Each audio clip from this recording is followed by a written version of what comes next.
Whoosh. Hey, just like that, it's Happy New Year, ladies and gentlemen. Welcome to 2023. Took its time getting here, but now it's here. Boom. Hopefully it started well for all of us. Happy New Year, my friend. How you doing? Happy New Year. Yeah, Happy New Year. Yeah, welcome back. 2023. Where did 2022 go to? But we do have 12 months in front of us now of exciting times, opportunity to, I don't know, maybe work on your New Year's resolutions, your goals, whatever it is that you've decided this year means to you.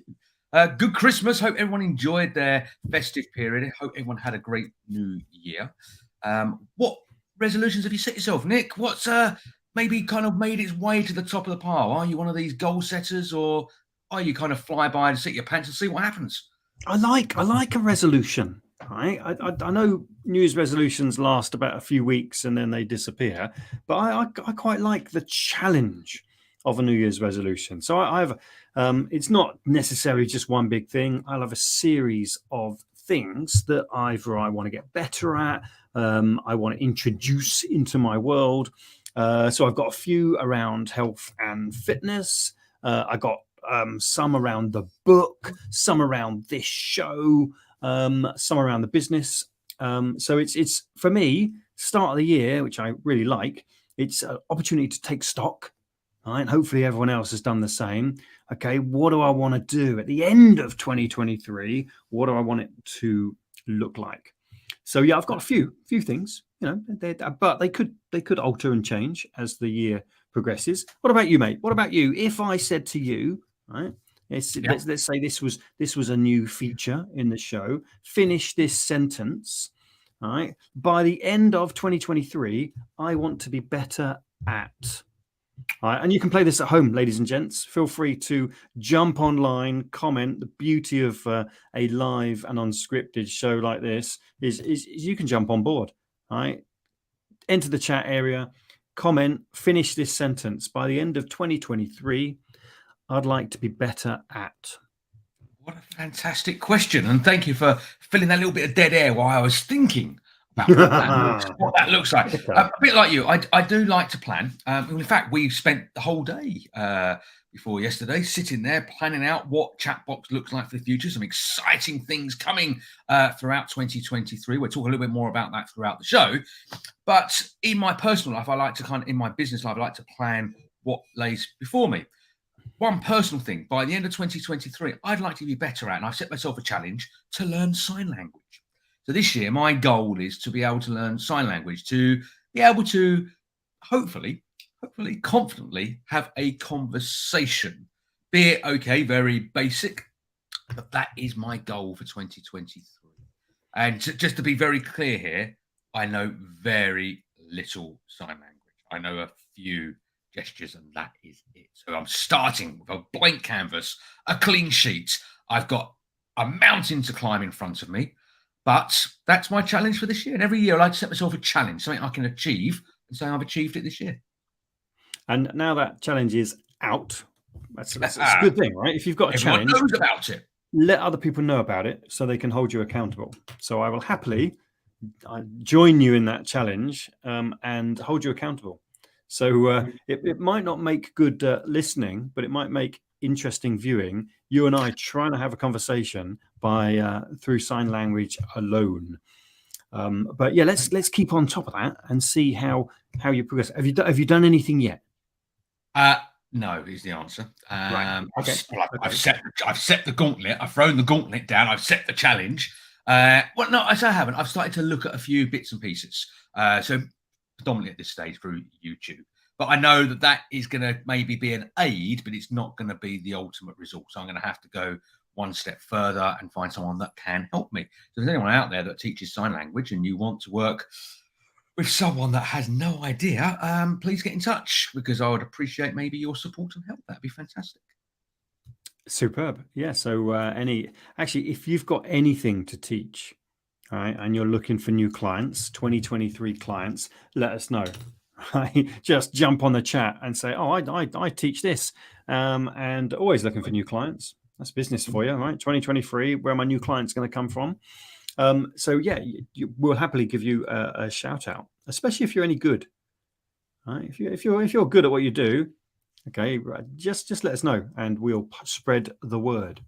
So we're transitioning, my friend. Ooh, Right? We're exciting times, isn't it? it is an exciting time. Conversations during the week. What are we going to do with Chatbox? Right, the business show, a multi-award-winning business show, global, right? But it's missing something. Okay, we're missing an opportunity.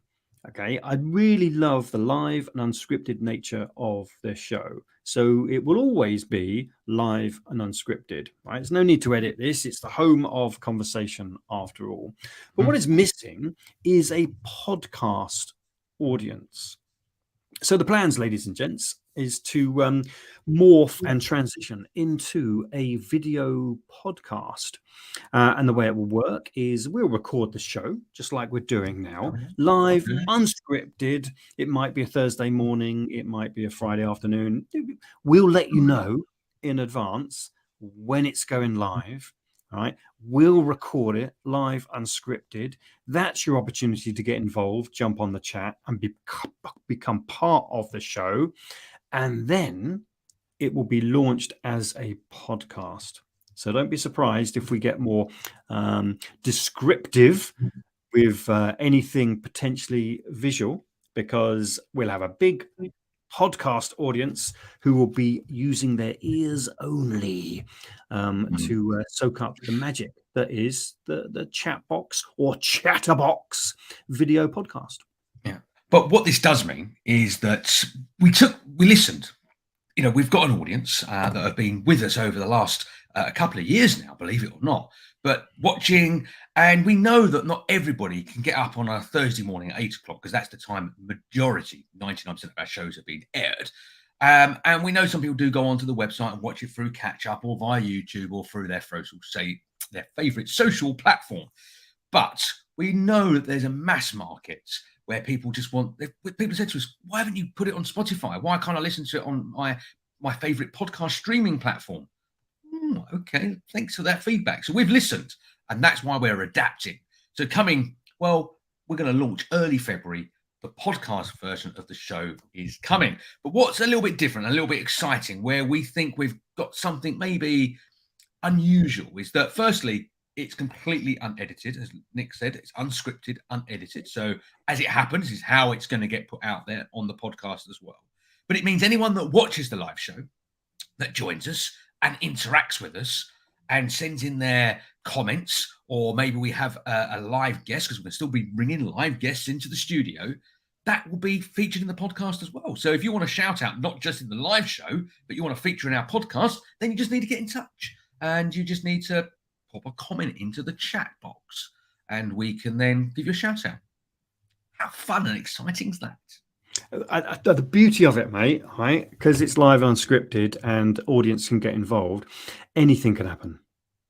Yeah, okay. And I think one of the things the podcast world misses is that interaction. Okay, so it's generally recorded and edited, and then you'll listen to a bright and crispy version of whatever the podcast is about. So the conversations will continue, the interactions will continue, and we're just going to try and make it as real as possible. Chances are we'll still talk about business, but real business. We'll talk about life, but real life, and we'll have real conversations. And those real conversations are generally unscripted. You don't know where it's going to go. Right, you start on a subject and off you go, potentially on a tangent. The best conversations are like that. Right? So this is the home of conversation, and it's morphing into a video podcast format. Very exciting. Very exciting. Real life, real business, coming to your favorite podcast streaming platform very, very soon. Watch out for that. We will be running a few pilots in the not too distant future as well. So keep an eye on that when we feature on your streaming platform. Join us because those pilots will help us form what that podcast show will really look like and how it's going to look and feel. So you could be, maybe star in our debut show in our first podcast that we do launch. So yeah, exciting times. It's one of our New Year's resolutions, I suppose, for Chatbox this year. let's get back to what's happening kind of around the world, because one of the things we love to pick up on this show is kind of pick up on things that are happening, real life, real business. And some of you might have seen yesterday, it popped up in the news, our Prime Minister's 5 pledges. And I'm going to pop them up on the screen here. Remember, Nick, we've got to be a little bit descriptive because people that will be listening to this and not watching this won't be able to see these. But here they are. They're up on the screen now. So Rishi Sunak, our Prime Minister, has come up with 5 pledges. I'm going to call them his 5 New Year's resolutions. I'm just going to read them out here. Number 1, halve inflation. Number 2, grow the economy. Number 3, reduce debt. Number 4, cut NHS waiting lists. Number 5, stop small boats. So that's the 5-point pledge. And we spoke about this before the show, just to kind of, we're going to talk about this. And you come up with saying, Nick, well, surely we should be doing all of those things anyway. Surely those things should all be happening. Halving inflation, growing the economy, reducing debt, cutting the waiting times in hospitals on the NHS, and stopping small boats. I like the word small, by the way. So medium boats and large boats are allowed to come over and, bring the immigrants and stuff like that. But, small boats are not allowed. You don't have to be a blooming rocket scientist to would have guessed those pledges, right? The country's in a mess. Over here, I don't know, it might not be news elsewhere in the world, but over here in the UK, country's in a right mess. And it looks like these pledges are to sort out that mess. I would expect, I don't think you need to go on the telly and say, these are my pledges. I'd expect the government to be working on this stuff anyway, right? Almost a given. Surely you want to make things better. But I guess these 5 highlights are the things that he's going to target. And just like your sign language, we'll be able to check in and seeing how inflation's looking. Is it reducing? Is it half of what it currently is? Is he giving himself a timeline for this? Is it by the end of the year, or I'll just do my best? Yes, it's 2023 pledges. So by the end of the year, but I think it will almost be, we'll see how we do. Let's measure this on an annual basis, and we'll see where we've done at the end of the year. And then there'll be some excuse why they never made it or didn't happen, etc., etc. But that would be smart, wouldn't it? If we can broadcast now what the excuses will be at the end of the year. A little bit of future gazing for us. Let's ask the audience, what do you think them excuses would be? Why our government do not hit those 5 pledges? What will be the reason behind it? If you've got an excuse what they're going to use, then let us know. We'll share it with the world. I think there's one missing. Number 6 should be get rid of strike action. For those that are having to be commuting, traveling, actually, I think anything you're doing in life these days, there just seems to be a strike happening around us. I feel very sorry for those that are trying to commute on trains at the moment. And actually, if you try and go by road, I think it's just as bad because everyone's kind of reverted to jumping in the car and finding other ways to get, maybe to work or get to where they're going. And most schools are starting to go back today as well. So I appreciate some are not back till next week. And that has an impact because there's lots of school children that also travel by rail as well to get to their destination. So it's terrible times, really, isn't it? You think about all this strike action, and I get people need to earn more money, but the impact is huge. It's impacting us all individually. So number 6 should be, come up with a way of stopping striking and come up with ways of getting better outcomes for everybody. So my issue is, and I'm not a big fan of the strikes because they affect the wrong people, right? I don't know what other options you have, though. It seems like strikes don't work. Okay, it seems like it's quite it's quite aggressive action, right? Maybe you've been forced to a point, you've got no other choices. You've been around the table trying to talk it through, nothing's happening, so we've got to up the ante a bit. But strikes don't seem to work, unless I'm very much mistaken. But there's a load of strikes going on at the moment, and there doesn't seem to be any wins coming on the back of it. So there's going to be more strikes and more unrest, and it's adding to the mess. I don't know what else you do though. if communication breaks down, I don't know what the next step is. And I'll be fascinated to know how you can negotiate successfully when one side of the party says we haven't got any money and the other party says we want 10% more. I don't know. Those negotiations need to be much, much better, but they don't seem to be very effective. So I don't know what happens. I've never been on strike. I don't know what it's like to be on strike. I guess it's no blooming picnic either. I don't know what the answer is. I don't know if you can stop strike action.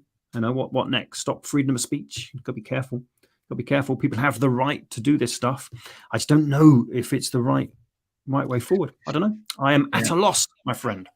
I totally agree. I just think it's very kind of old-fashioned. I think now that striking, I think there must be better ways to resolve and come up with remedies to make life better for everybody. That's the people that are affected and those that are looking for better working conditions. Because I will say it's not always about the money. I think at the moment it's about the money, but not always is it about the money. It can be about other things, holiday time off, and the physical conditions that they work or operate within as well. So I think there's a number of reasons, but I just don't think striking is an effective method any longer. It's old-fashioned, and it needs to be revisited and relooked at, and a solution needs to be put into place.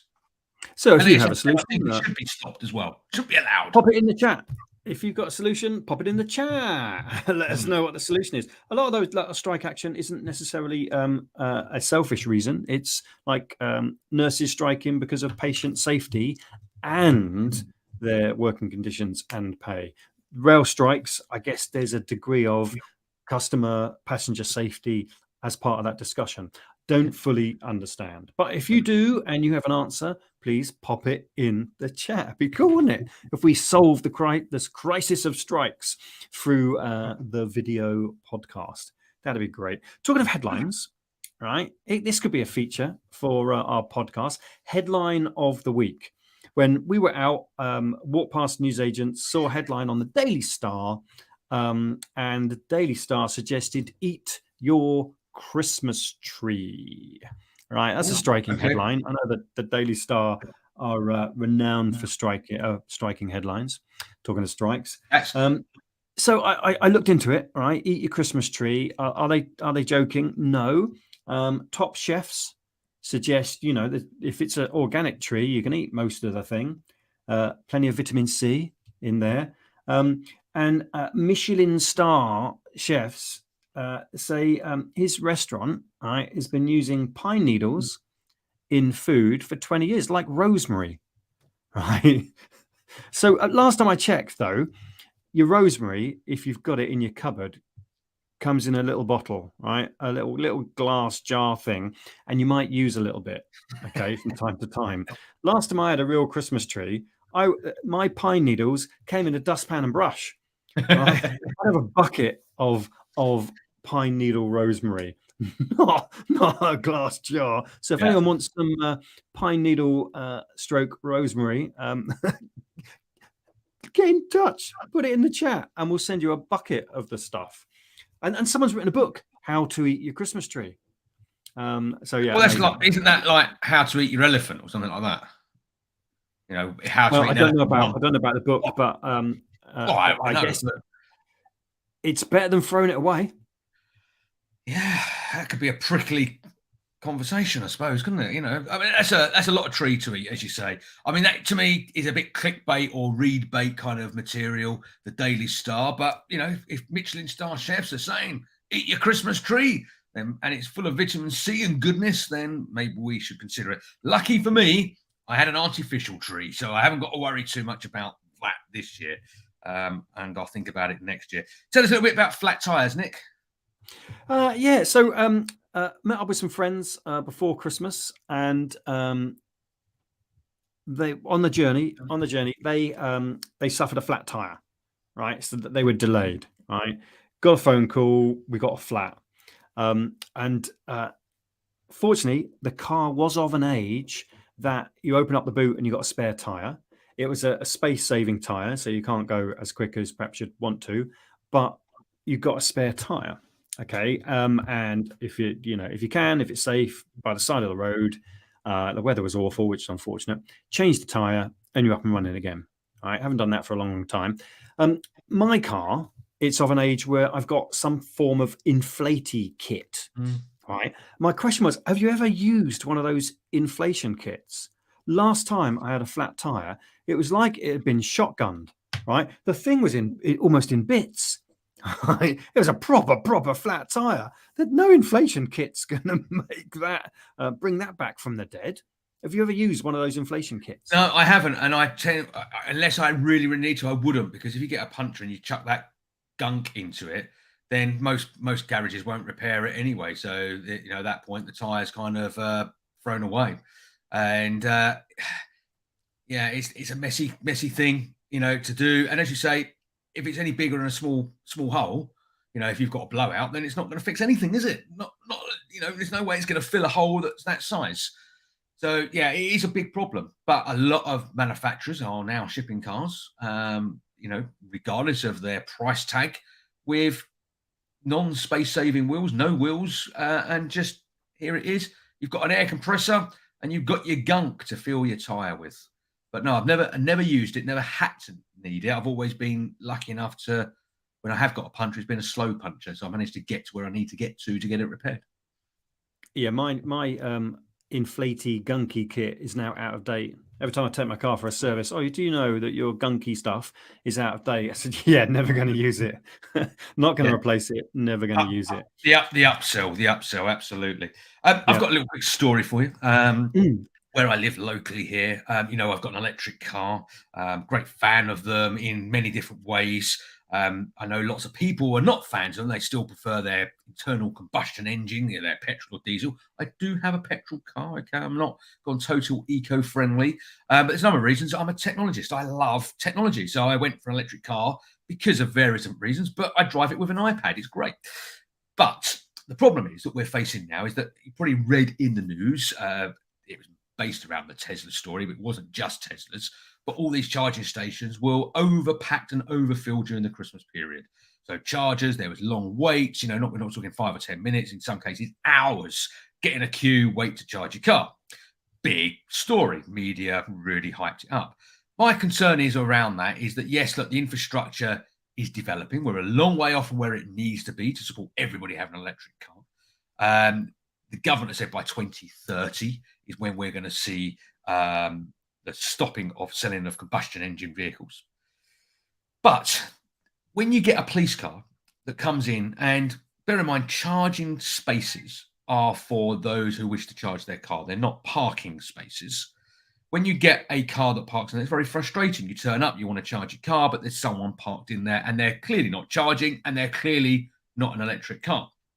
But when a police car does it, at your local supermarket and blocks, and next to it is parked also another large Range Rover that's certainly not a electric vehicle. It's quite frustrating. Now, I saw this. It's not my story. I saw it on one of the social channels, Facebook, and the comments were unbelievable.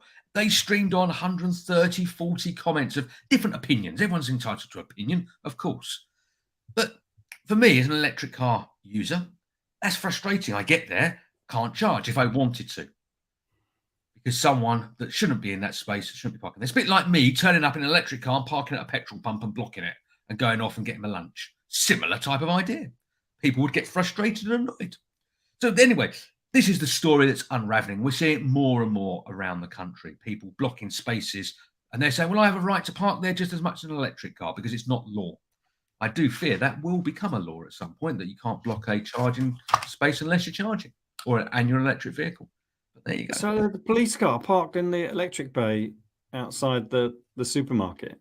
Yeah. Not blue flashing lights and no emergency. They're not even in there. I mean, there was lots of comments. A couple of the comments, I can't tell you who said them because they were just, individuals that were commenting, but they could have been on an emergency in the store. Well, why did they park in that particular space? Because there was parent and child spaces that were closer. There was disabled base closer. They could have parked right outside the store pretty much if it was an emergency. People say, well, they're probably gone to get their lunch. They deserve to eat. Well, of course they do. But it doesn't mean they can go and park in a disabled bay because they did want to eat, or a mother and baby bay, or sorry, parent and baby.